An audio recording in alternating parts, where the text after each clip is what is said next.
বন্ধুগণ, স্যার নিয়ে দু চার কথা বলবো। বর্তমানে আরএসএস এর লোকগুলো স্বাধীনতার বিরোধিতা যারা করেছিল, নতুন কথা নয়, উড়ে এসে জুড়ে বসেছে, দেশের কর্তৃত্ব করছে। যারা গান্ধীজিকে হত্যা করেছিল, এদের লক্ষ্য কি করে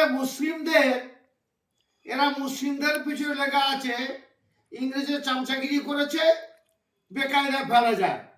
যেমন কম বয়সে বিয়ে মুসলমানদের হয়, আদিবাসীদের হয়।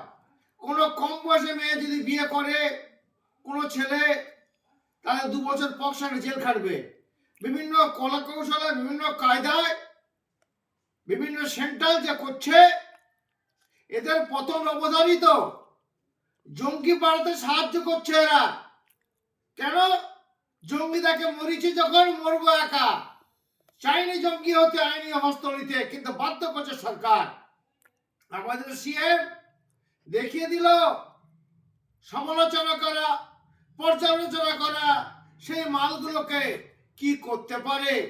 তবে দিদির আমি দৃষ্টি আকর্ষণ করব, বর্তমানে পাড়া গ্রামে যে চারাগুলো ছাড়া আছে, আমরা পলিটিক্যাল নয়, দিদিকে সমর্থন করি, ভালোবাসি, খুবই ন্যাক্কারজনক ওনারা হুজুর কোন মেম্বার গুলো করেছে।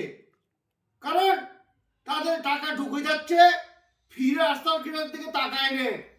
বহু মেম্বার স্বামী মাতব্বর, বহু ব্যবসা নিয়ে ব্যস্ত, স্বামী ব্যবসা নিয়ে ব্যস্ত, রাস্তাঘাটের খুঁটি বন্ধ সরায় নে। হ্যাঁ, হুজুর গুলো তারা দায়িত্ব দিয়েছে। আগামী দিন দিদির হাত শক্ত করতে এমএলএ গুলো লক্ষ্য রাখার জন্য কথা বলছি।